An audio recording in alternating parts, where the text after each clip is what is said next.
Let's see, we've got Robin's Frostmoth Lapras. And like I said, this is on LimitlessTCG.com. Best resource for Pokemon in the world. Yeah. So, let's see. Robin's Frostmoth Lapras. He's playing 2 Zacian V. I think this is pretty cool. In one of my recent videos on, like, staples you need for Sword and Shield Standard, I listed Zacian, and people were like, why are you putting Zacian in a staples list? It only goes in Zacian decks. I'm like, no, it's gotta be in non-Zacian decks. It's just a good card. So Robin played Frostmoth with Lapras VMAX. So we've got a really great starting list for anyone that wants to play Lapras VMAX here. Playing Lady, which searches your deck for 4 basic energy cards. Lady has probably never been in a competitive deck before up until now. Yeah, but a super solid looking list, pretty standard looking other than the 2 Zacian and the Lady. And he's not playing any GX attackers, so no Palkia GX, no Wailord Magikarp, and just the Lapras VMAX, also no Keldeo V. Yeah, I agree, the Lady does fit well into the deck. Then we got Philip Schultz, Sableye Cinccino, or Roxy Cinccino, whichever one you want to call it. I actually already built this one on PTCGO. Because I wanted to build Roxy Sableye. I wasn't sure if I was going to build it with Cinccino. So the thing I don't like about this deck is there's a 4/4 Cinccino and 4 Jirachi and the Roxy engine. So that's 24 cards. Let's see. 8. So 8 there, 8 here. So 20 cards right there just for that like engine. The 4 Jirachi, the 8 Minccino line, and the 4/4 for Roxy Wheezing. And then of course you're playing the switches and skateboards because of the Jirachi. And I think that takes up too much space. I also think Obstagoon's attack is way too good to not play. If you're playing a Sableye V deck, like, I think you should play Obstagoon. But I do like the idea of Roxy, so I'm not sure. I like the idea of playing the Roxy Wheezing, but I don't like Jirachi and Cinccino. So, like, I feel like in place of the 4/4 Cinccino or 4 Jirachi and then some other cards, you could fit a thin line of Obstagoon.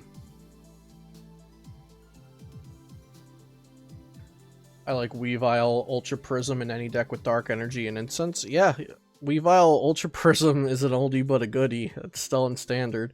Let's see, we got Pedro's Zacian ADP, and he's playing Zapdos, which I've seen a fair amount of content creators talking about, and he also has Zapdos in here, so Zapdos might actually become, like, a popular thing. I thought it was going to be just, like, a weird tech that some people liked, but it seems like more and more people are digging the Zapdos.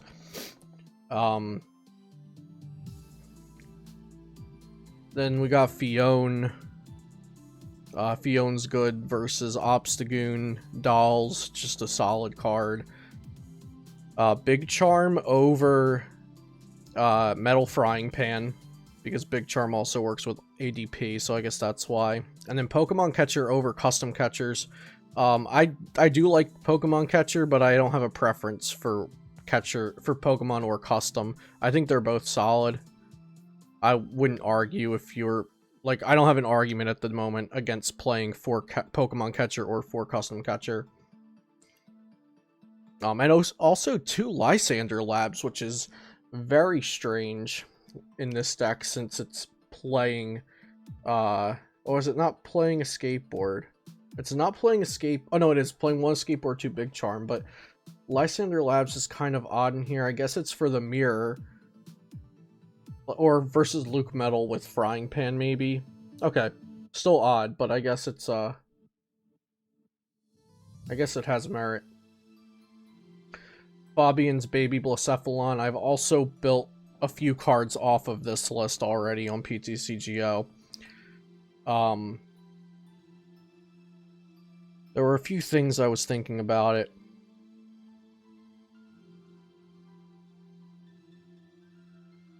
I'm not sure about the Cramorant V, but I understand it. Spit Shot's good to just pick off at the Dene GX. No B-String. I put a B-String in my list for it. And I also added an Ultra Space, I believe. Overall, that's a super solid skeleton. There were just some things I wanted to change. Nigo's Pikarom. I don't think I got to see this. Galarian, Zigzagoon, and Pikarom is definitely spicy. 4 Electrocharger. Okay, this list is just all of the spice. 2 Vitality Ban, a Shrine of Punishment, Galarian. Okay, they're trying to just get Okos with full Blitz out here. And 2 Tapu Koko V. This is the list Rahul was testing. 4 Pokemon Catcher. Yeah, this list is very different. Okay, yeah, this is interesting. Oh, and it's no Jirachi, right? Okay, yeah, no Jirachi. So, like the old Pikarom lists that did not play Jirachi. Koko V is the MVP. Very cool, different list. So, yeah, if you're looking for a different kind of Pikarom list that does not play Jirachi, maybe, you got it right here. Jesper's Malamar Mewtwo plays a Poipole and a Naganadel. That's pretty cute. And only 2 Mewtwo Mew. Does play the Ultra Necrozma. Plays a Fione. Fione's looking like a pretty standard counter for Obstagoons. Big Charms. A Malolana. Rahul Ram. Okay, now onto the Brave Birds lists. Brave Birds is the team that Tablemon is on, by the way, Pablo Mesa, and he's right here. I'm not comfortable with all these coin flips. I don't know, Pokemon Catcher is very good. I think it's a very, very solid card. And I do also like Will. Will is solid. I have that in my Snorlax VMAX deck I currently have built, but I don't have that on PTCGO quite yet. So yeah, Pablo's Sableye Obstagoon deck, but it's more so it's more of an Obstagoon deck, and then there is one Sableye and one Yveltal GX. So Obstagoon's Obstruct seems very, very good in this meta, but people are playing Fione, but Obstagoon decks can play a Stealthy Hood to counter that counter. Other than that, it's a super solid list. I like the 3 Rosa, because Rosa is MVP whenever I've tested Obstagoon. Adair's Zacian Lucario Melmetal. Okay, this looks similar to one of the Japanese lists. It's playing a Duskmane Necrozma as well to help set up knockouts for later on, or clean up knockouts. Yo, Zoro Company, what's up, Mike? Mighty Anna Pog, hell yeah. Greetings. Welcome, everyone. Yeah, so this is just very similar to one of the Japanese lists. I'm not a fan of not having Jirachis, though. He's got Wob. Oh, okay. Wobbuffet. So, is this just for Pikarom? So, Coco Prism, I guess Ditto Prism, like, against decks for Tex, Victini. Yeah, I'm not a huge fan of Wob at the moment. Maybe I'm missing something. Yeah, this is just a fairly standard list, but I think you need Jirachis. Mauricio's Frostmoth Water Box. Okay, so it's focused on Blastoise Piplup. I'm not a fan of that. And I'm not a fan of all of these different attackers plus Lapras VMAX. I think if you're going with a bunch of different attackers, you don't play Lapras VMAX, and you play a Palkia, 2 Keldeo, maybe one Blastoise Piplup if there's like a matchup it's good in or something. I'm not a huge fan of the 2-2 Lapras VMAX line, and a bunch of tech attackers. Yeah, Wailord, Magikarp as well. Moth should run Alolan Sandslash GX. If it's running a Ditto and an Alolan Sandslash GX, maybe, because you can Volcanion Prism and then go Alolan Sandslash GX, and that's super cute.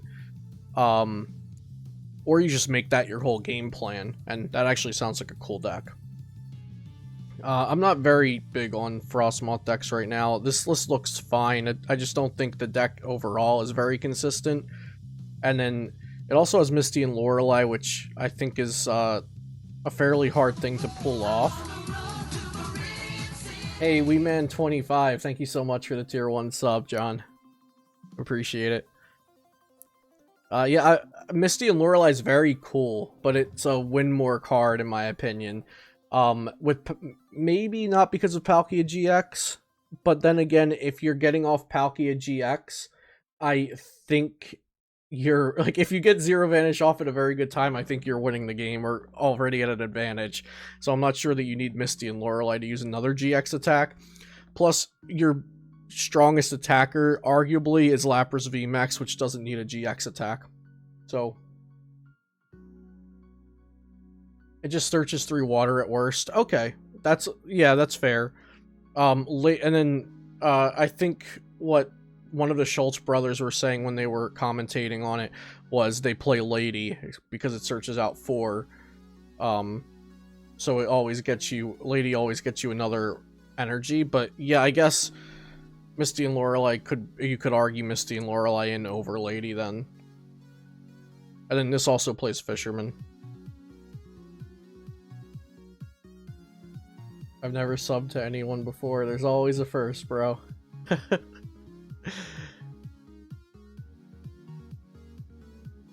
Let's see. Miguel's Rillaboom box. I have the image of this one saved already, but I can just export it. Yeah, so I'm glad they put these up here so I don't have to type all the cards in the PTCGO. Yeah, so I already took a look at this one. I'm actually interested in building this.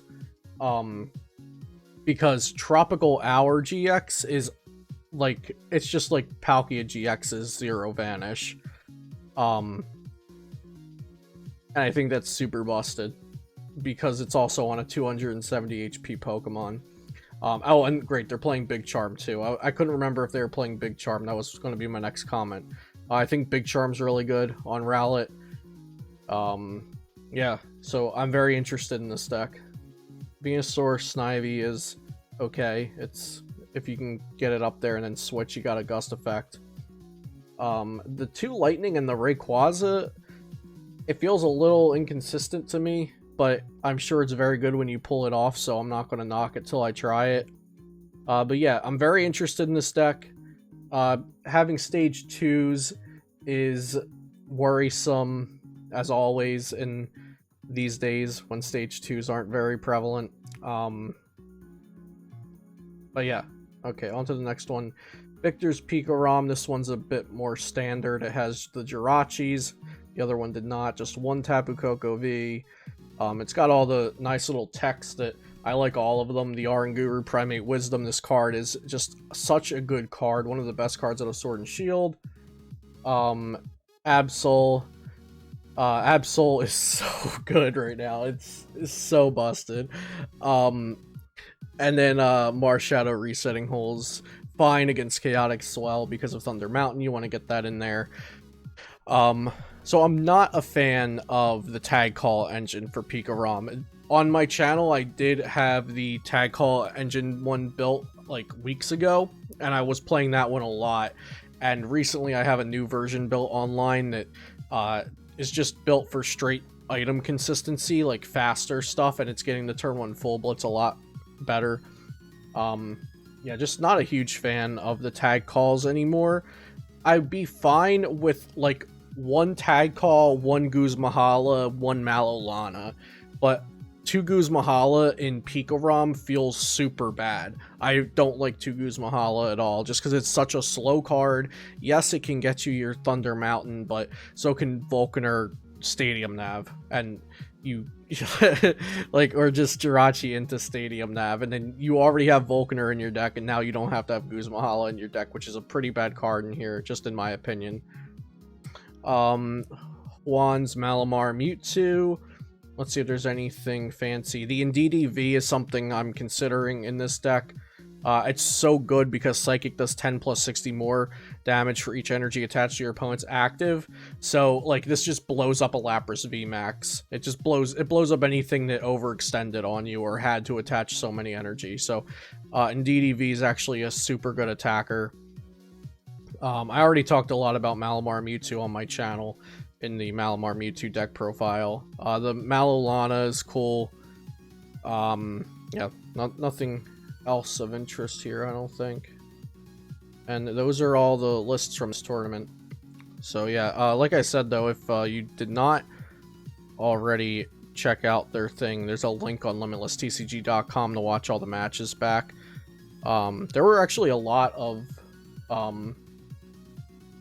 like streamed Pokemon stuff this weekend. Lots of cool stuff.